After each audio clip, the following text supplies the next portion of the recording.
Bismillahirrahmanirrahim. Assalamualaikum warahmatullahi wabarakatuh. Allahumma sholli ala sayyidina Muhammad wa ala ali sayyidina Muhammad.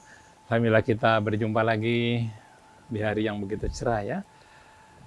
Terdengar suara burung dan juga matahari pagi, alhamdulillah menyegarkan.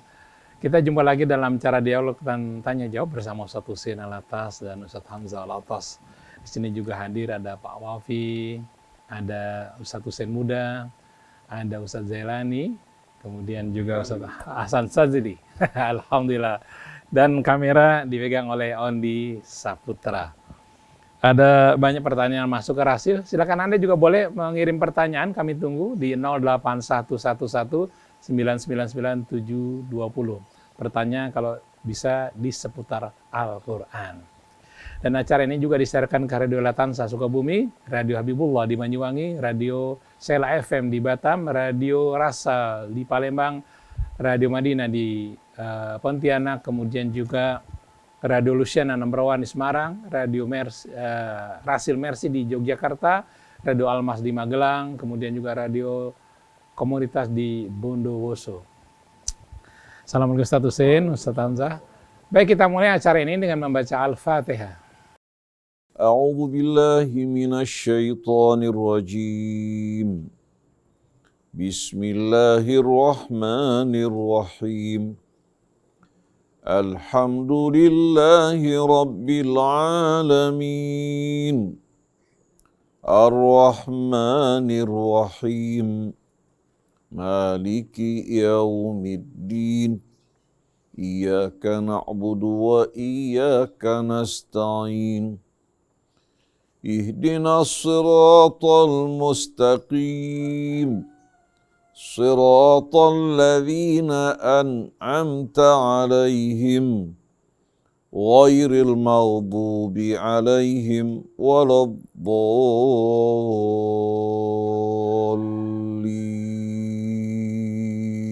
Alhamdulillah kita sudah baca Al-Fatihah. Mudah-mudahan Allah mudahkan kita dalam memahami apa-apa yang disampaikan oleh Ustaz Husein dan Ustaz Hamzah. Baik, pertanyaan pertama datang dari Ibu Maryam di Bintan. Assalamualaikum Ustaz Husein, Ustaz Hamzah. Ustaz, tadinya saya percaya bahwa wanita terbuat dari tulang rusuk pria.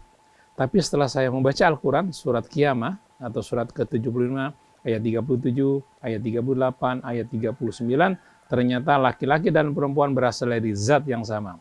Misalnya di Qiyamah ayat 37, bukankah dia mulanya hanya setetes mani yang ditumpahkan ke dalam rahim? Kemudian pada ayat 38, kemudian mani itu menjadi sesuatu yang melekat, lalu Allah menciptakannya dan menyempurnakannya.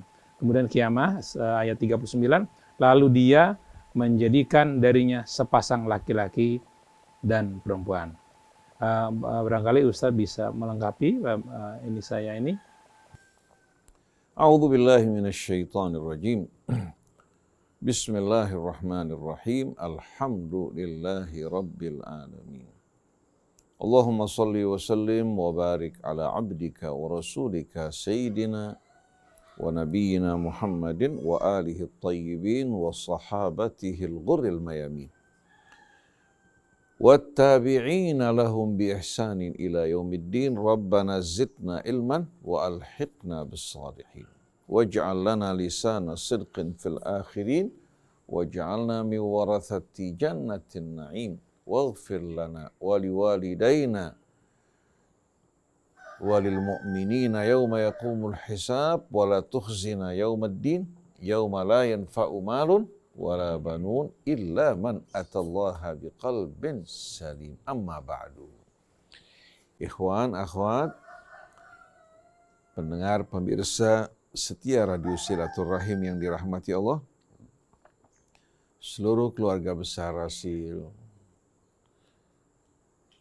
itu pula Ustaz Hamzah bin Attas Al-Attas yang menemani kita pada pagi hari ini, Ustaz Muhammad Krisna, ada Bapak Wafi, Ustaz Abdul Hasan Asyadzili, ada Husain bin Ali Al-Haddad, ada juga Ustaz Junaidi, Ondi Saputra beserta seluruh kru, dan semua pejuang yang berjuang melalui media dakwah ini. Semoga Allah Subhanahu wa taala membimbing kita menuju jalan keselamatan. Allah Subhanahu wa taala jadikan kita bagikan bahtera keselamatan yang menyelamatkan umat dari perpecahan, perselisihan, permusuhan dan kegelapan. Dan ini merupakan misi para nabi, bukan datang untuk membawa beban bagi umat manusia, tapi justru untuk membebaskan mereka dari beban-beban yang berat dan belenggu-belenggu yang menyempitkan hidup mereka. Assalamualaikum jami'an wa rahmatullahi wa barakatuh.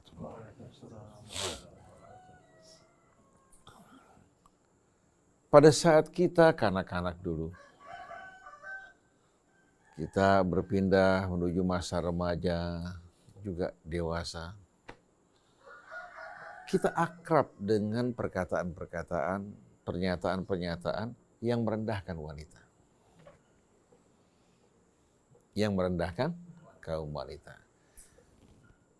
Di mana opini yang terbangun itu menerangkan kepada kita bahwa wanitanya makhluk yang inferior. Lebih rendah dari apa? Dari pria. Wanita yang menyebabkan Adam memakan buah yang terlarang hingga akhirnya jatuh ke dunia. Wanita merupakan sumber dosa. Wanita adalah makhluk yang bengkok. Wanita merupakan sumber fitnah. Ini merupakan hal yang dianggap biasa di tengah-tengah masyarakat. Semua ini sebetulnya kembali kepada legenda Yahudi. Kalau kita membaca kitab Perjanjian Lama yang sudah tidak lagi murni dan asli, disebutkan bahwasannya Adam yang pertama diciptakan sendiri, menjalani kehidupan yang sepi, lalu Allah menidurkan Adam, diambil tulang rusuknya yang bengkok, dibungkus dengan daging, maka terciptalah Hawa yang diciptakan dari rusuk yang bengkok. Kemudian ada sebuah hadis palsu yang mengutip apa yang terdapat dalam Perjanjian Lama, bahwa wanita ini diciptakan dalam keadaan bengkok karena diciptakan dari rusuk. Dan rusuk yang terbengkok itu yang berada di bagian atas. Kalau kamu biarkan, dia akan tetap bengkok. Kalau kamu luruskan dengan paksa, dia akan patah. Artinya sampai kapanpun wanita ini tetap bengkok. Oleh karena itu ada pepatah Arab mengatakan syawirun nisa wa khalifuhun. Ajak musyawarah wanita, tapi jangan ikuti. Kalau dia ke timur, kamu pergi ke barat. Menurut mereka bahwasannya mengikuti wanita merupakan jalan menuju kesesatan dan kehancuran. Oleh karena itu, kamu boleh tanya perempuan bagaimana pendapatnya, setelah itu kamu apa? Jangan ikuti pendapatnya, tapi justru kebalikannya itu merupakan kebenaran. Kalau seandainya anak seseorang baik, dibilang ini anak abah. Kalau anaknya buruk kelakuannya, ini anak umi. Jadi hal-hal seperti ini tanpa disadari menjadi satu budaya sampai pada tingkat keyakinan. Oleh karena itu tidak heran dalam literatur hadis yang dikumpulkan oleh para muhaddisin, para pengumpul hadis, terdapat hadis-hadis semacam ini. Padahal kita tahu bahwasannya Al-Quran tidak pernah sekalipun menunjukkan baik dengan tegas ataupun secara isyarat bahwa wanita diciptakan dari iga laki-laki yang bengkok. Tidak terdapat dalam Al-Quran. Malah kalau kita membuka kitab Perjanjian Lama, kitab Kejadian, kita akan temukan hal tersebut. Lalu saya bertanya, yang menjadi kitab suci kita ini Al-Quran apa kitab Perjanjian Lama?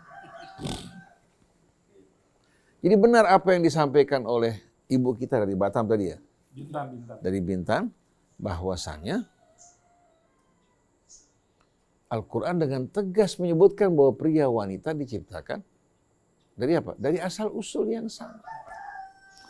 Dalam surah An-Najm sebagai contoh, Allah berfirman pada ayat 45-46, sesuai dengan ayat yang tadi disampaikan oleh ibu kita dari Bintan, wa annahu khalaqaz zawjaini dzakara wal untha. Sesungguhnya Allah menciptakan pria dan wanita. Pasangan pria dan wanita. Min nutfatin idza tumna. Dari tetesan mani yang dipancarkan. Baik itu pria maupun wanita. Menurut keterangan Al-Quran dengan tegas menegaskan bahwa pria wanita diciptakan dari asal usul yang sama. Dan fakta ilmu pengetahuan yang tak terbantahkan bahwa proses penciptaan wanita tidak berbeda dengan proses penciptaan apa? Dari hubungan suami istri. Sperma membuahkan telur, Allah Subhanahu wa ta'ala yang menentukan apakah dia menjadi pria maupun wanita. Tapi proses dan tahapannya sama dengan penciptaan laki-laki. Terkadang Allah ciptakan pria dan wanita, sepasang kembar.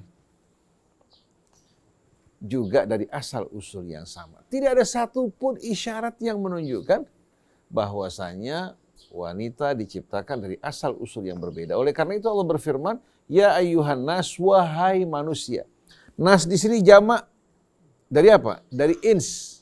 Asalnya unas, kemudian dibuang hamzahnya untuk meringankan sebutannya. Menjadi nas.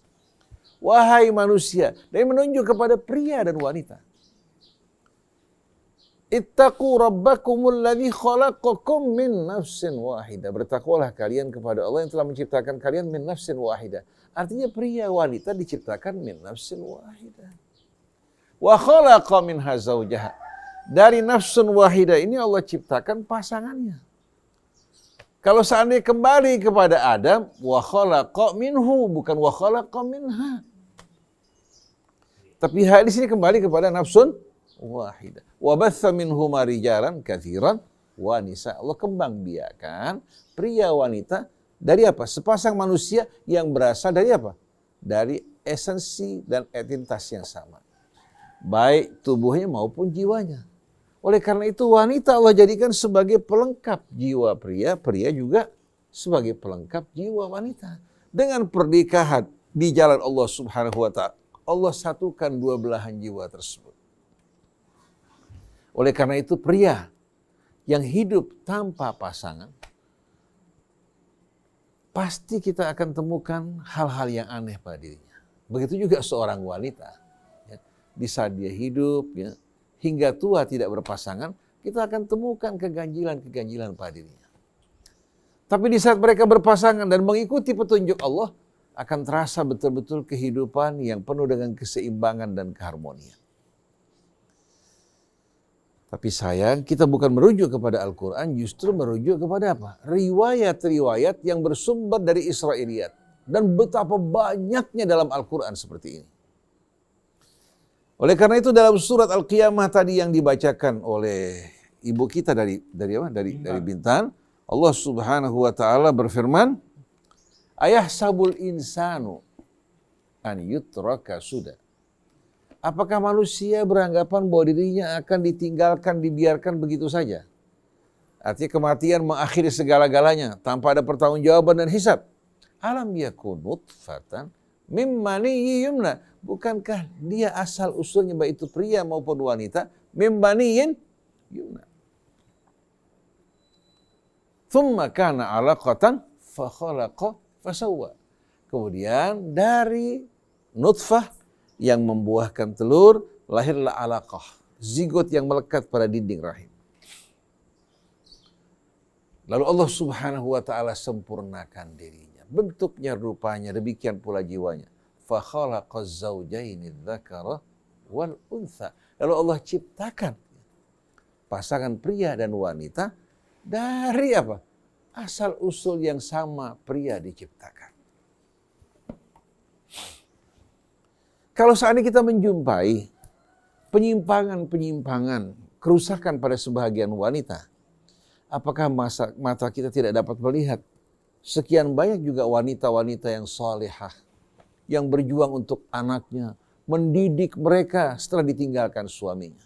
Menjadi wanita-wanita yang salihah yang berjuang di jalan Allah, seperti Sayyidah Khadijah Ummul Mukminin, Sayyidah Maryam, Ummu Salamah, istri-istri Rasul, Sayyidah Fatimah, dan banyak sampai saat ini di tengah-tengah kita tidak kurang wanita-wanita salihah yang hidup di tengah-tengah kita.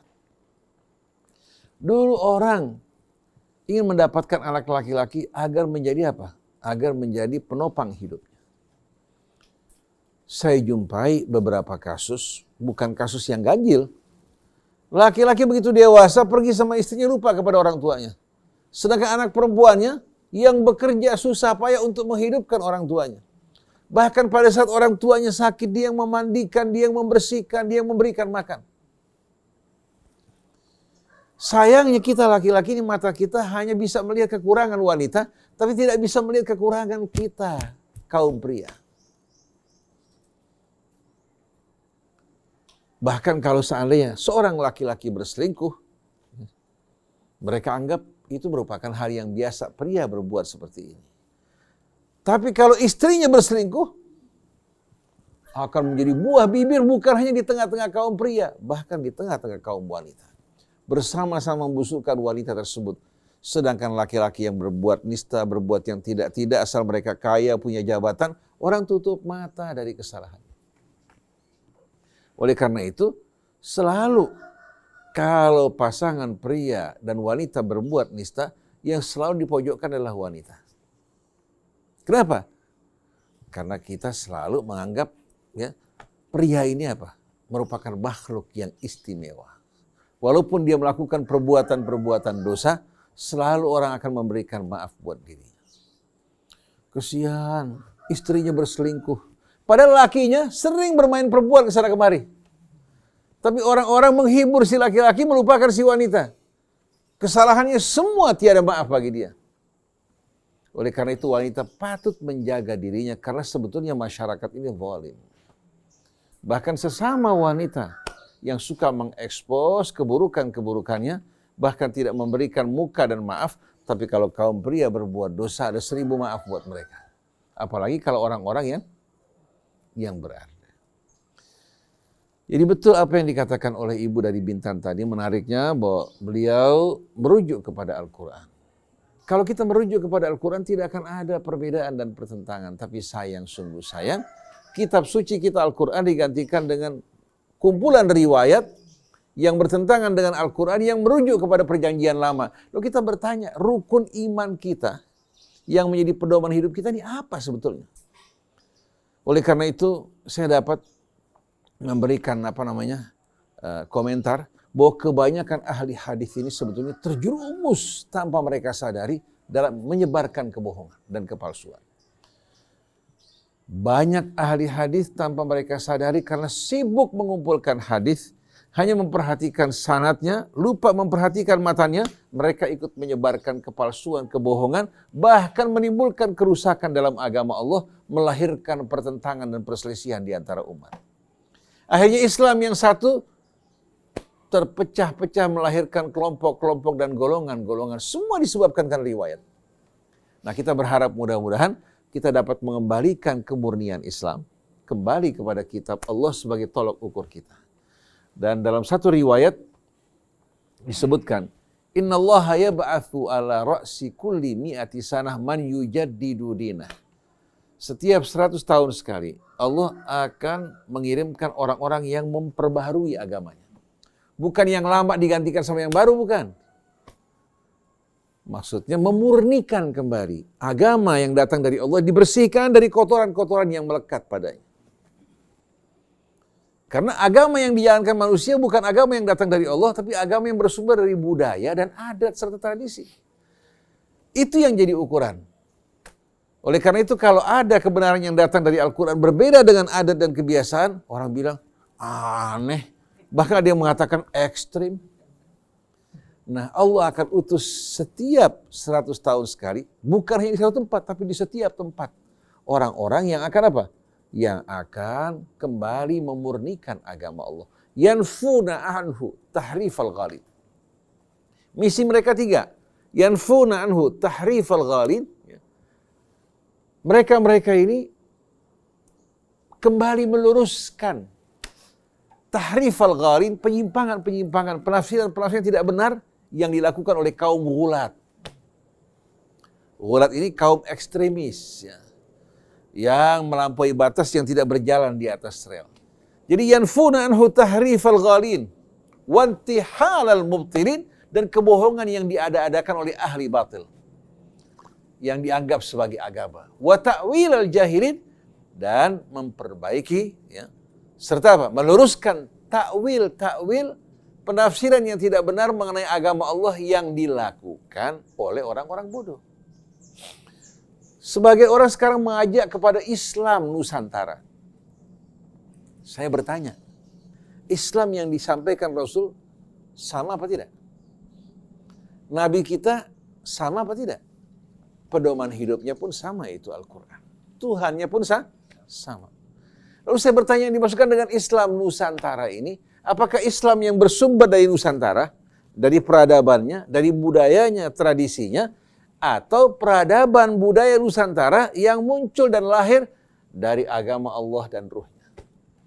Kalau peradaban Nusantara yang lahir dari agama Allah, kita hormati, kita sambut. Tapi kalau Islam yang lahir dari Nusantara, mengikuti peradaban, adat, kebiasaan setiap daerah, kita menolak hal ini. Karena Islam datang dari Allah, bukan datang dari mana? Kalau peradaban, ya, budaya, adat, kebiasaan, itu dari kesepakatan manusia. Dari kebiasaan. Sedangkan agama Allah adalah nur dan wahyu yang Allah turunkan bagi kita sebagai pedoman hidup kita. Kalau tidak, apa perlunya Allah mengutus Nabi?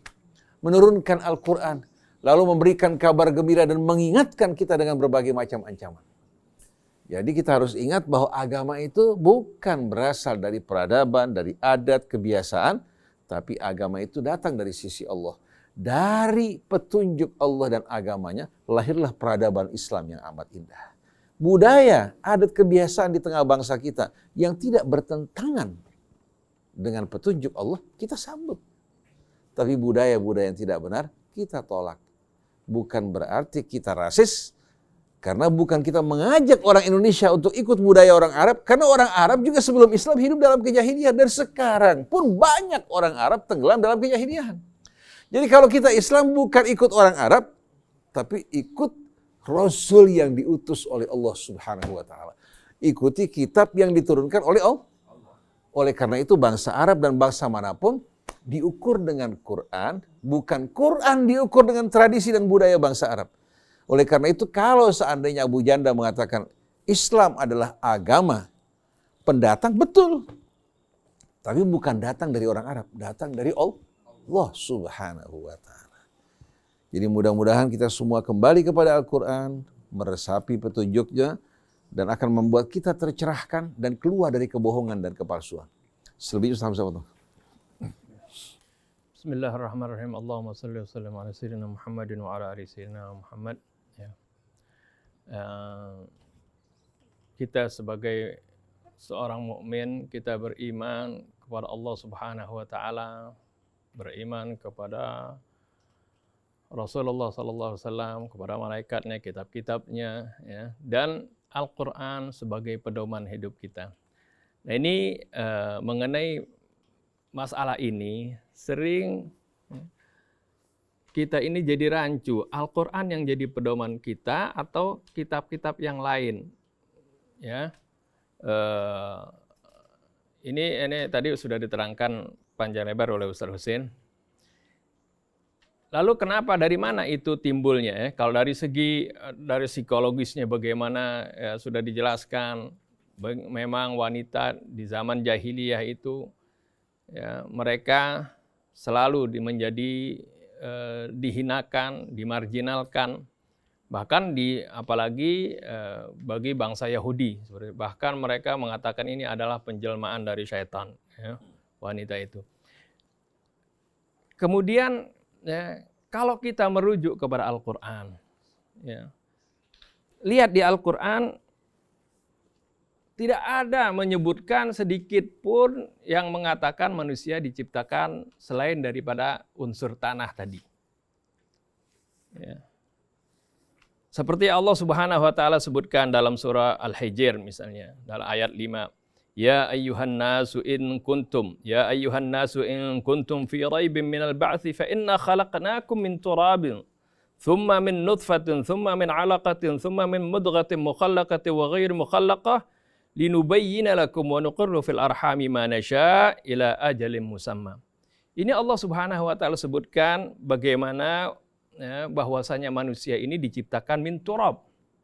Ya ayyuhan nas, wahai manusia sekalian, in kuntum fi raibim minal ba'tsi, jika kalian berada di dalam keraguan tentang hari kebangkitan, fa inna khalaqnakum min turab. Sungguhnya kami menciptakan kalian dari tanah. Ini manusia semuanya tadi seperti yang sudah disebutkan tadi. Dalam ayat surah Ar-Rum juga, wa min ayatihi an khalaqakum min turabin tsumma idza antum basyarun tantashirun. Jadi Allah Subhanahu wa taala di Al-Qur'an disebutkan manusia diciptakan dari tanah dan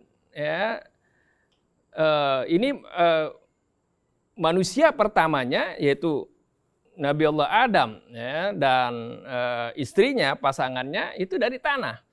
Juga manusia-manusia yang sekarang ini Allah sebutkan juga diciptakan dari unsur tanah. Kalau manusia pertama diciptakan dari tanah, dan kita ini disebutkan min sulalatim min tin, dari saripati tanah. Karena air mani juga itu adalah hasil dari apa yang kita makan, dari tumbuh-tumbuhan asalnya dari tanah. Hewan makanan mereka juga dari tanah. Kemudian kita makan daging hewan tersebut, yang berasal semuanya ini dari unsur tanah. Jadi nggak lepas dari kalimat ini, dari tanah ini. Kalau penciptaan Nabi Adam secara khusus disebutkan min turab, dari tanah, atau disebutkan min salsalim min hama'im masnun, dari tanah liat yang keras, dari lumpur yang hitam. Itu juga maksudnya ini adalah proses dari tanah. Semuanya ini proses dari tanah yang Allah Subhanahu wa taala jelaskan. Jadi tidak ada di dalam Al-Qur'an menyebutkan selain dari apa yang disebutkan dalam Al-Qur'an, dan ini bisa dibuktikan secara ilmiah nantinya bagaimana unsur-unsur yang ada di dalam tubuh manusia ini. Kemudian kenapa kok timbul ada cerita bahwasanya wanita diciptakan dari tulang rusuk. Dan ini tadi sudah diterangkan, ini sumbernya dari kitab Perjanjian Lama seperti itu. Sama sekali bukan dari Al-Quran. Kalau dari Al-Quran nggak ada semuanya. Kita dari awal sampai akhir nggak ada kita dengarkan. Kita baca, tidak ada yang mengatakan pasangan Nabi Adam diciptakan dari tulang rusuk. Hanya yaitu menduga atau mengkaitkan kalimat dalam surah An-Nisa tadi. Dalam surah An-Nisa yang tadi sudah disebutkan oleh Rasulullah, ya ayyuhan nasu taqu rabbakum alladzi khalaqakum min nafsin wahidah wa khalaqa minha zawjaha. Wahai manusia sekalian, bertakwalah kalian kepada Tuhan kalian yang telah menciptakan kalian min nafsin wahidah, dari jiwa yang sama. Nafs, jiwa atau entitas yang wahidah artinya yang sama. Wa khalaqa minha, dan menciptakan dari identitas yang sama juga ini, yang sama diciptakan juga dari jenis yang sama, maksudnya itu istrinya, pasangannya. Jadi minha ini sering dikatakan, minha dikaitkan, jadi minha dianggap ini tab'idiyah, minnya tab'idiyah, arti sebagian dari Nabi Adam. Kemudian dikaitkanlah dengan riwayat-riwayat tadi, yang mengatakan riwayatnya, kemudian riwayat tersebut yang Israiliyat, yang sama dengan Israiliyat, dinisbatkan kepada katanya Nabi yang mengatakan itu. Padahal Nabi nggak pernah baca kitab-kitab Taurat maupun Injil. Rasulullah seperti yang kita terangkan pada minggu yang lalu mengenai An-Nabiyil Ummi. Arti Rasulullah ini adalah Nabi yang bersih, yang tidak terkontaminasi dari adat-adat jahiliyah maupun terkontaminasi dari kitab-kitab sebelumnya yang sudah muharraf, yang sudah ditahrif, yang sudah diubah-ubah. Jadi Rasulullah SAW menerima semuanya murni dari Al-Quran. Jadi ketika ucapan Rasul pasti sesuai dengan Al-Quran, nggak mungkin Rasulullah menyimpang dari Al-Quran. Nah, timbulnya riwayat ini kemudian dikaitkan dengan min ini dianggap tab'idiyah, ya, kemudian dikaitkan dengan riwayat itu, kenapa tidak menafsirkan Al-Quran dengan Al-Quran yang lain? Di ayat-ayat yang lain tidak ada yang mengatakan bahwasanya manusia itu selain dari tanah tadi, tanah dan unsur-unsurnya. Kalau masalah min tadi, bukankah di ayat-ayat yang lain Allah Subhanahu wa taala juga menyebutkan, ya, kalimat yang sama? Seperti wallahu ja'ala lakum min anfusikum azwaja. Allah jadikan, ya, min anfusikum, dari diri kalian, artinya makhluk yang sama seperti kalian, pasangan-pasangan kalian. Jadi apakah pasangan-pasangan kita sekarang ini istri itu dari diri kita, dari tulang rusuk kita? Jadi min jangan diartikan seperti itu. Min anfusikum artinya maksudnya di sini bahwasanya pasangan kita ini dari bangsa kita juga, dari entitas kita juga, maksudnya dari bangsa manusia juga.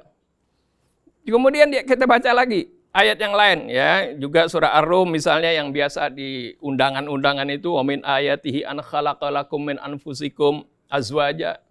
Ya, sama seperti tadi, ya, bahwasanya dari tanda-tanda kekuasaan Allah, Allah ciptakan manusia itu, Allah ciptakan untuk kalian min anfusikum, jangan diartikan dari diri kita, ya.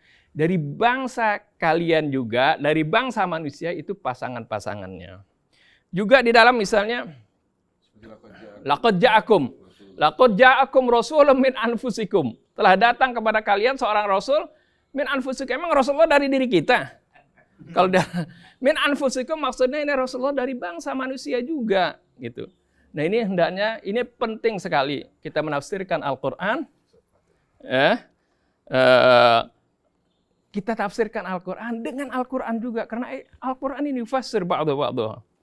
Dalam surah Fatir, Allah Subhanahu wa taala menyebutkan, wallahu khalaqakum min turab, thumma min nutfatin, thumma ja'alakum azwaja. Allah menciptakan kalian dari tanah. Ya. Ya, jadi sejak Nabi Adam seperti itu. Ya, Nabi Adam karena asalnya manusia pertama dengan Siti Hawa, ya, Allah ciptakan dari tanah langsung. Ya, dengan proses-prosesnya disebut min tin atau min hamaim masnun, min salsalim min hamaim masnun, itu semuanya, ya, kesatuan dari tanah dan jenis-jenisnya seperti itu. Kemudian, ya, anak keturunannya ini min nutfah, dari air mani, dan ini pun ini semuanya dari unsur tanah, ya. Tsumma ja'alakum azwajan, kemudian Allah Subhanahu wa taala jadikan kalian ini berpasang-pasangan. Karena memang pasangannya kita ini sebagai manusia, ya manusia juga, bukan dengan jin, ya, atau makhluk yang lain, ya. Jadi Rasulullah SAW itu laqad ja'akum rasulun min anfusikum. Jadi sungguh telah datang kepada kalian seorang rasul min anfusikum, artinya dari bangsa kalian juga. Begitu juga tadi dalam surah An-Nisa, wa khalaqa minha zawjaha. Artinya Allah ciptakan dari bangsa yang sama, dari entitas yang sama, itu pasangannya. Jadi Nabi Adam pasangannya bukan dicarikan dari bangsa jin, bukan. Itu maksudnya dari minha. Ini yang biasanya diambil, dipetik, kemudian ditafsirkan dengan riwayat-riwayat yang Israiliyat. Bukan diambil dikembalikan kepada Al-Quran. Kalau Al-Quran itu saling menjelaskan, nggak mungkin Allah itu menjelaskan mencela-mencela, nggak mungkin. Ya, inilah pentingnya kenapa kita jadikan Al-Quran sebagai rujukan untuk meneliti segala apakah itu riwayat, apakah itu pendapat para ulama. Kita hormati pendapat siapapun, tapi untuk menerima kebenarannya kita cocokkan dengan Al-Quran Al-Karim. Wallahu a'lam. Kita sering dengar hadis Nabi mengatakan, katanya, saya melihat kebanyakan penghuni api neraka adalah wanita. Betul tak? Coba silakan perhatikan hadis ini berapa rawinya. Berapa banyak rawinya yang meriwayatkan. Ini sebetulnya kebohongan atas nama Nabi kita Muhammad SAW yang mendiskreditkan wanita. Kalau ada apa aja, selalu kesalahan dikembalikan kepada wanita. Kalau kebaikan, keberhasilan dikembalikan kepada laki-laki. Padahal Allah jadikan ba'dukum mim ba'din.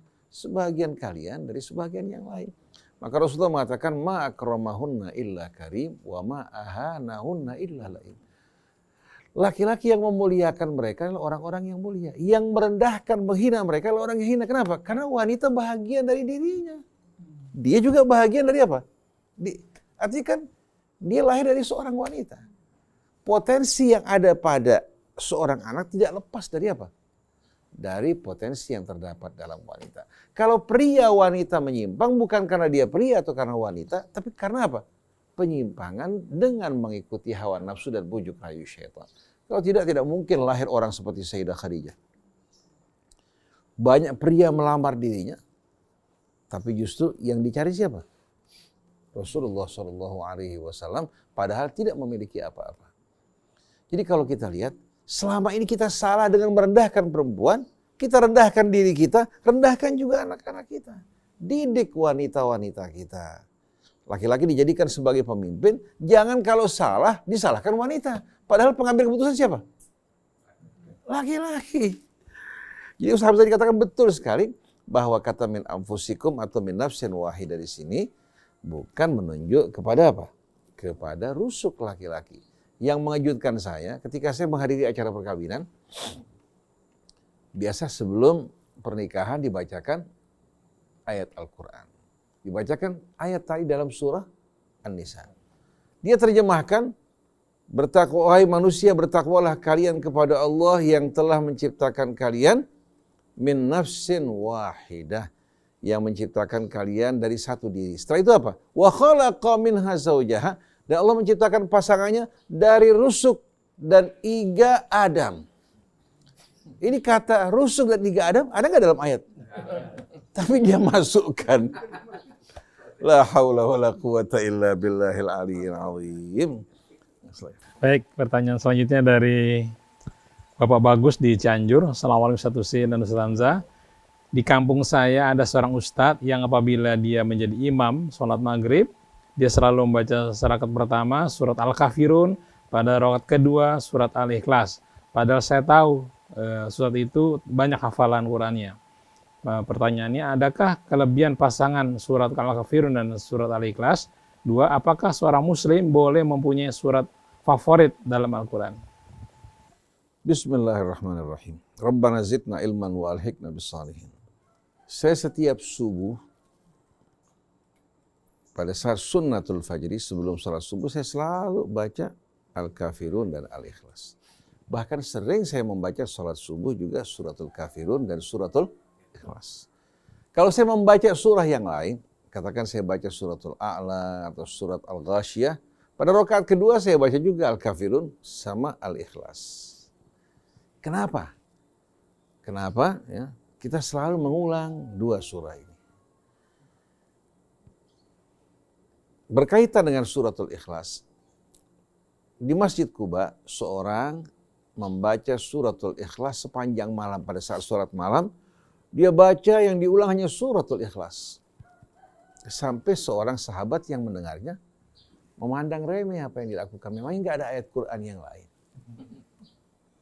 Pagi-pagi dia ceritakan pada Rasulullah SAW, ka'annahu yataqalluha, seolah-olah apa? Dia memandang kecil kerjaan tersebut. Nah, dalam Sahih Bukhari disebutkan, ya, riwayat dari Abi Sa'sa'ah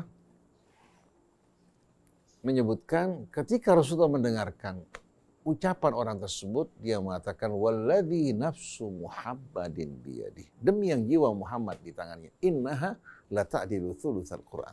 Suratul Ikhlas ini sama dengan sepertiga Al-Quran. Dengan sumpah lagi. Apa maksud dari hadis ini? Hadis ini menjelaskan bahwasannya suratul Ikhlas ini walaupun pendek, justru dia merupakan apa? Merupakan surah yang memiliki kedudukan yang amat penting. Malah 2/3 yang lain, ya, tidak akan diterima tanpa sepertiga yang ini. Dia merupakan fondasi Islam. Kalau kita bagi pokok agama kita kepada 3 bahagian, maka tauhid itu pada apa? Pada urutan pertama sebagai fondasi. Kemudian baru bangunannya. Kemudian baru atapnya. Yang pertama adalah tauhid, yang kedua adalah nubuwah, kenabian. Karena kenabian ini menjadi pengantar antara Allah dan hamba-hambanya. Dari kenabian kita beriman kepada Alkitab dan malaikat juga yang menjadi utusan Allah Subhanahu wa taala. Dan apa yang disampaikan Nabi dari sisi Allah. Kemudian yang ketiga al-mabda' wal ma'ad, yang menjelaskan asal usul kita dari Allah dan kelak kita akan dikembalikan kepada Allah untuk mempertanggungjawabkan amal kita. Nah, suratul Ikhlas ini menjelaskan bahagian yang terpenting dalam agama kita, yaitu tauhid. Tauhid. Apabila kalimat tauhid tertanam dalam sanubari kita, yang akan lahirlah pohon yang menjulang tinggi di angkasa yang kokoh kuat, dengan dahannya, rantingnya, dan buahnya yang tidak akan pernah mengenal musim. Dengan kalimat thayyibah, mulut kita akan menjadi thayyib, pandangan kita, pendengaran kita, perilaku kita akan menjurus ke sana. Oleh karena itu, surat Al-Ikhlas yang berisikan pokok-pokok dari agama kita yang paling utama, menjelaskan wala kita, loyalitas kita kepada Allah. Sedangkan suratul Kafirun menegaskan barok kita kepada selain Allah. Kita hanya menyerahkan wala kita kepada selain Allah, wala kita hanya kepada Allah, dan kita berlepas tangan dari selainnya. Dan ini Allah Subhanahu wa taala apa? Perintahkan nabinya dan setiap orang yang membaca surah ini untuk mengumandangkan secara terang-terangan, bukan malu-malu, sembunyi-sembunyi, enggak. Qul, katakan, ya ayyuhal kafirun, wahai orang-orang yang kafir kepada Allah, yang kafir kepada kitab sucinya, yang kafir kepada nabinya, walaupun dia beriman pada nabi sebelumnya, di saat dia mengingkari nabi kita, mengingkari Al-Quran, maka termasuk dalam kategori orang-orang yang kafir. Begitu juga kalau kita beriman pada Nabi Muhammad, tidak beriman kepada Nabi Isa dan nabi sebelumnya, kita tidak termasuk dari orang yang beriman. La a'budu ma ta'budu. Saya tidak akan menyembah apa yang kalian sembah, apapun yang kalian tawarkan. Apapun ancaman yang kalian tujukan pada kami tidak akan menyembah apa yang kalian sembah. Wala antum abiduna ma a'bud. Dan kalian yang mengklaim bahwa kalian sama-sama beribadah kepada Allah dan Tuhan yang sama, apa yang kalian lakukan tidak menunjukkan bahwa kalian menyembah apa yang kami sembah. Wala antum abiduna ma a'bud, dan kalian tidak menyembah apa yang aku sembah. Wala ana abidum ma abattum, dan dengan apa yang saya lakukan, saya tidak menyembah apa yang kalian sembah. Lalu kembali ditegaskan wala antum abiduna ma a'bud, dan dengan apa yang kalian jalankan, kalian tidak menyembah Tuhan yang aku sembah. Tapi walaupun demikian, kami tidak diperintahkan memaksa kalian. Lakum dinukum. Tapi kalau kami diminta untuk membenarkan keyakinan kalian, ini salah dong. Kalau kami melihat orang di tepi jurang api neraka, lalu kami ucapkan selamat, berarti kami senang dengan kecelakaan orang lain. Oleh karena itu kenapa kita menolak untuk mengucapkan selamat Natal? Karena Natal merupakan perayaan lahirnya Yesus sebagai anak Tuhan. Gak mungkin kita mengucapkan selamat atas lahirnya anak Tuhan. Mustahil. Betul enggak? Tapi kami tidak akan menghalangi kalian dengan perayaan kalian. Silahkan lakum dinukum. Tapi kalau kami diperintahkan ikut serta mengucapkan selamat pada sesuatu yang kami anggap salah dan tidak benar, berarti kami bahagia dengan kecelakaan orang lain yang seharusnya kami mengingatkan kalian. Kembalilah kepada kebenaran dengan cara yang baik. Oleh karena itu sikap ini bukan menunjukkan sikap ekstrim atau sikap yang tidak sama sekali toleran. Bagaimana kami akan toleran menyaksikan orang yang masuk ke dalam api kami biarkan? Jadi bukan karena kita orang-orang yang berjiwa sempit, tapi kita jiwa yang penuh dengan rahmat, ingin menegaskan yang hak itu hak, yang batil itu batil.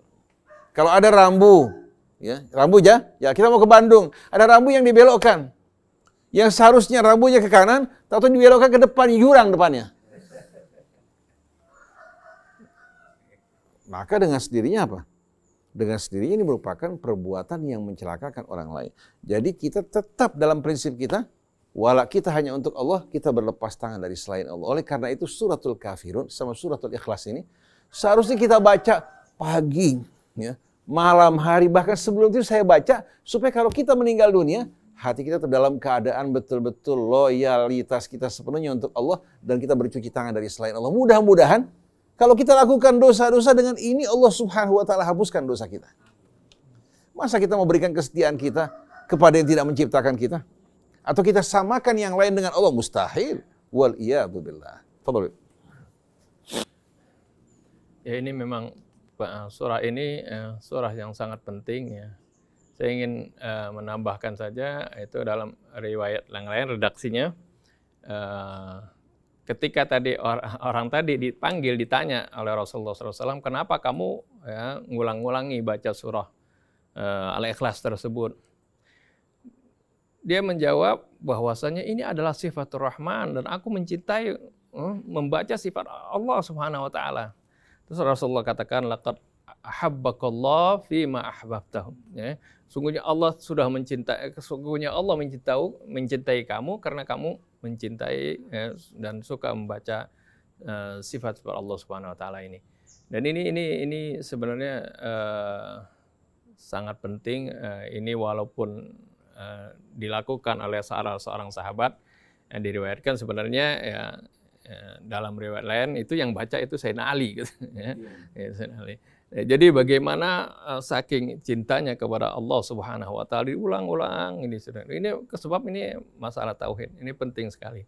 Ya, ini Rasulullah SAW kemudian ya menerangkan kepada para sahabat yang lain ya, ini sebagai ya, seperti takrir gitu ya. Kan hadis Nabi itu bukan hanya ucapan tapi juga termasuk takrir dari Nabi kita Muhammad SAW. Wallahu a'lam. Apalagi ada tambahan bahwa dalam surat Al-Kafirun sama surat Al-Ikhlas dimulai dengan apa? Qul. Qul, arti perintah dari Allah agar kita membacanya. Begitu juga Qul huwallahu ahad kan? Dalam riwayat menambahkan tadi Sa'ad bin Mu'adz, pimpinan Aus, ketika dia meninggal dunia, menurut riwayat disebutkan bahwa yang ikut menyolatkannya 70.000 malaikat. 70.000 malaikat ikut menyolatkan Sa'ad bin Mu'adz. Dan kemuliaan beliau sebelum beliau meninggal, karena Aus sekutu dari Bani Quraidah, maka keputusan terhadap Bani Quraidah yang menyerah, mereka berkhianat bersama para sekutu, diserahkan pada Sa'ad bin Mu'adz.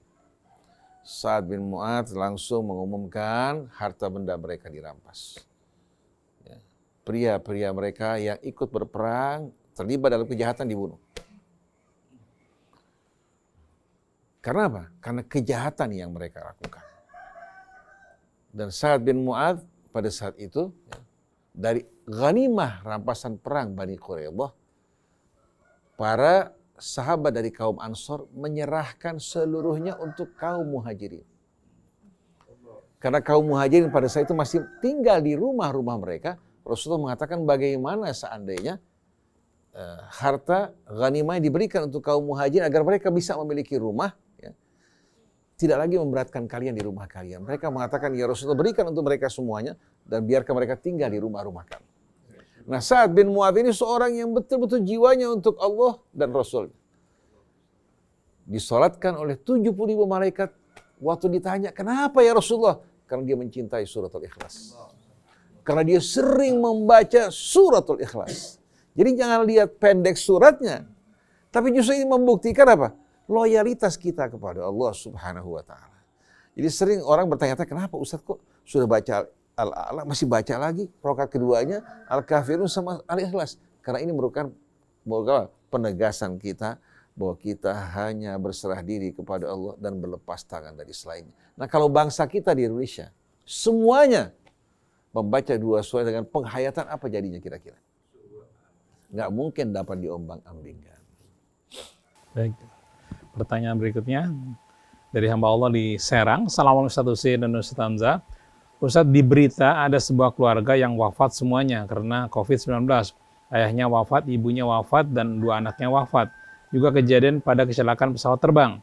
Yang ingin saya tanyakan, jika demikian rumahnya dan hartanya jatuh waris kepada siapa? Bismillahirrahmanirrahim. Apabila seorang meninggal dunia, kita tahu ahli waris ada ring 1, ring 2 ini ungkapan Ustaz Hamzah ini.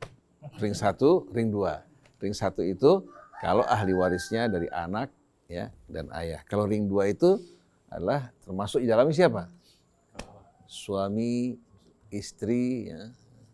Kemudian setelah itu walladzina yalunahum. Ada ring 3. Cuma ring 3 ini ya di sebagian kita kurang disepakati. Mereka beranggapan ring 3 juga ikut mewaris. Ring 3 sebetulnya bisa masuk dalam ring 2. Kita tahu kalau seorang meninggal dunia hanya memiliki anak perempuan, 1 atau 2, ya, maka yang menjadi ahli waris adalah anak perempuannya kalau 1/2, kalau 2/3, selebihnya diambil untuk saudara. Selebihnya diambil untuk, tapi Al-Quran justru tidak menyebutkan saudara pada saat ada anak perempuan. Saudara ini sebetulnya masuk dalam ring 3, kalau ring 2 tidak ada. Kalau tidak ada ring 1, ya, laki atau perempuan seharusnya apa? Ring 3 tidak mendapatkan warisan selagi ada anak laki atau perempuan. Tapi yang terjadi justru saudara mendapatkan bahagian karena anak perempuan hanya mengurangi bahagian tidak dapat menutupi. Padahal Quran menyebutkan wa in kana rajulun yurathu kalalatan aw imra'atun walahu akhun aw ukhtun. Ya, di sini disebutkan pada kasus di mana seorang meninggal dunia, ya, dia tidak memiliki anak, tidak memiliki orang tua, yang ada adalah saudari seibu. Mereka mendapatkan bahagian. Kalau saudara sekandung seayah, mereka mendapatkan bahagian yang lebih besar. Itu pada akhir surat An-Nisa. Jadi kesimpulannya, kalau seandainya ring 1 tidak ada, ring 2 tidak ada, maka yang menerimalah ring 3. Bisa saja apa? Bisa saja saudara, bisa saja kemenakan, bisa saja paman, ya. Bahkan sampai sepupu pun bisa menerima bahagia. Kalau yang lebih dekat ke atas tidak ada. Oleh karena itu ketika sebahagian kaum muslimin meninggalkan harta di Singapura, kebetulan yang berhak menerima warisan sudah bukan lagi ring 1 atau ring 2, merupakan keturunan yang agak jauh. Sebahagian di Indonesia, sebahagian di Singapura. Harta ini ditahan oleh pemerintah Singapura. Setelah itu, ya, pemerintah Singapura mengumpulkan keluarganya. Suatu pemerintah akan bebaskan, pemerintah Singapura mengumpulkan orang-orang yang berhak menerima warisan. Akhirnya dikumpulkan keluarga yang berasal, ya, yang tinggal di Singapura, yang tinggal di Malaysia, yang tinggal di Indonesia. Subhanallah, orang-orang yang tadinya nggak punya apa-apa di Indonesia, atau bisa punya rumah, bisa punya mobil dari warisan, ya, yang mereka terima dari apa? Musibah. Dari keluarga mereka yang jauh. Karena Allah mengatakan wa ulul arhami ba'dhum aula bi ba'dhin fi kitabillah, yang mempunyai jaringan rahim itu mereka lebih berhak dari orang lain. Kecuali kalau tidak ada sama sekali, maka masuk ke dalam baitul malil muslimin. Baitul malil muslimin, ke dalam bait mal kaum muslimin. Nah, kalau di Indonesia, negara Indonesia ini yang tidak menjalankan Islam, kemana perginya? Dengan sendirinya negara tidak punya hak untuk mengambil alih hal tersebut. Karena negara kita kan statusnya jelas dalam masalah ini, tidak menerapkan hukum Islam. Maka yang seharusnya menerima lembaga yang mengurus kesejahteraan kaum muslimin. Begitu juga kalau seandainya dari kalangan Kristen pengikut gereja, juga negara tidak akan apa? Tidak akan melakukan. Itu menjadi hak mereka. Begitu juga kalangan-kalangan, ya, katakan Buddha dan lain sebagainya, mereka dalam mengatur warisan sesuai dengan agama mereka masing-masing. Maka atas dasar ini, di tengah-tengah Islam tidak ada sesuatu yang namanya apa? Sesuatu yang namanya tidak ada salurannya. Kalau bukan kembali kepada ring 1, ring 2, kembali kepada ring 3. Itu orang-orang yang mempunyai hubungan rahim tapi dalam jarak yang jauh. Jadi kita harapkan mudah-mudahan umat Islam semakin akrab dengan Al-Quran, semakin memahami betul-betul apa? Indahnya aturan-aturan dan petunjuk Al-Quran. Tapi sayangnya pelajaran yang berkaitan dengan warisan ini dipersulit. Sampai mereka mengatakan ilmu yang pertama diangkat adalah faraid. Padahal pelajaran faraid ini justru pelajaran yang paling mudah sebetulnya. Dengan syarat orang memahami betul-betul apa? memahami cara berhitung dengan baik. Tapi kalau nggak memahami cara berhitung dengan baik, apalagi mempelajarinya dari bahasa Arab, ya dengan sendirinya dia akan mengalami kesulitan yang luar biasa. Iya. Jadi belajar perperan dari bahasa Arab, bayangkan coba. Sampai ada seorang Mesir, saya ingat di tingkat 4, orangnya cerdas, pinter. Setiap tahun ujian faraid selalu gagal. Kenapa? Dia bingung. Az-zaibah an-nisf yasir rub'an. Bagaimana katanya? 1/2 kok bisa 2/4 dari mana tuh? Jadi di saat menyamakan bilangan dan angka dia bingung. Dia bilang 1/2 jadi 2/4 jadi 4/8 jadi 8/16. Min fien. Kesian dia nggak pernah belajar berhitung. Dalam bidang lain dia hafal juga. Dia limuganin zaibah. Dia yang bikin saya nggak gila ini bagaimana bisa begini? Akhirnya diberikan contoh yang gampang. Diambil apel, dibelah 2. Hadha nisf, wa hadha nisf. Yang sebelumnya dibagi lagi. Dibilang hadha rubu' kan? Kemudian dibagi lagi 8. Dia bilang, dia bilang fahim sekarang baru fahim, kenapa jauh-jauh amat?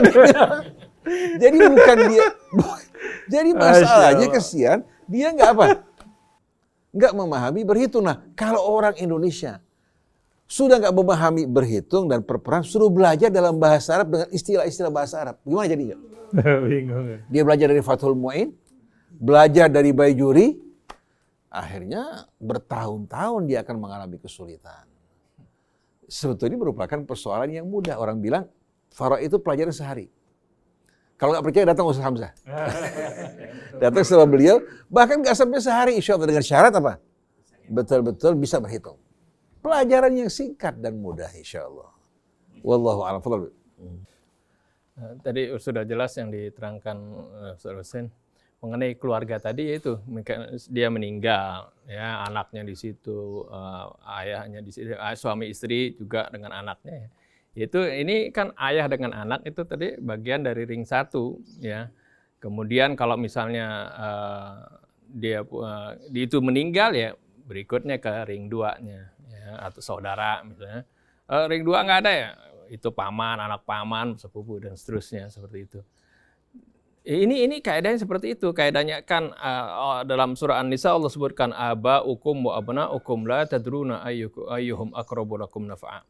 Ayah anak-anak kalian dan orang-orang tua kalian itu dekat dengan kalian, tapi mana yang kalian tidak tahu mana yang lebih dekat kepada kalian kemanfaatannya. Ini menggambarkan ini adalah ring 1.